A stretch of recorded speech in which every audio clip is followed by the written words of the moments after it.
Today is Wednesday, January 22. I'm Pastor Anthony, and this is Wilderness Wanderings. Today our text comes from Hebrews 11. All these people were still living by faith when they died. They did not receive the things promised. They only saw them and welcomed them from a distance, admitting that they were foreigners and strangers on earth. People who say such things show that they are looking for a country of their own. If they had been thinking of the country they had left, they would have had opportunity to return. Instead, they were looking for a better country, a heavenly one. Therefore God is not ashamed to be called their God, for he has prepared a city for them. That's Hebrews 11, verses 13 to 16.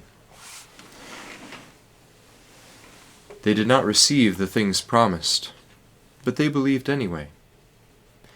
There are some moments in our lives where we feel like everything is going right. Life is good, our family is good, work is good, and the sun is shining. It is good to feel like we're living out our best life. And sometimes we do feel that way. But there are plenty of other times when the ground feels to have slipped out from beneath our feet. Something or someone in our home, work, or school context feels threatening. Our health is compromised. Someone we have a relationship with leaves or abandons us. In those moments, we are reminded of how few and fleeting are the threads that hold up our security and sense of well-being.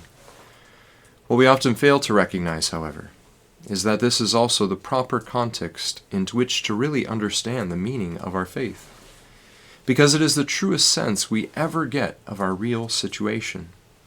We've always lived precariously. Nothing has ever been guaranteed. Death, suffering, and hardship are far more often the norm in human history than peace, order, and good government, or life, liberty, and the pursuit of happiness. No one fully receives all the things promised until we arrive at life's end or Christ's return. Citizenship in a stable, peaceful, and prosperous country, which both Canada and the United States are, despite what any politician might say to the contrary. But living in such a place can lull us away from the admission of Hebrews that, in fact, we are all foreigners and strangers on earth. If our country on earth is pretty good, why would we look for a better country, a heavenly one? So in those moments of feeling unsettled, say when a pastor leaves or a death occurs, or some other unsettling anxiety sweeps through your life, take it as an opportunity to live by faith and not by sight. Remember and believe that it is God who has promised us life and a future, not our RRSP, our children, our legacy, our government, or our next vacation. Remember that our lives are lived in trust in God, and that our eyes ought always to be straining just beyond what we are given, to see Jesus, who beckons us onward until we arrive finally and fully at our home with Him. Then what we see now only as a poor reflection will be replaced with seeing our God face to face. Then we shall know fully, even as we are fully known.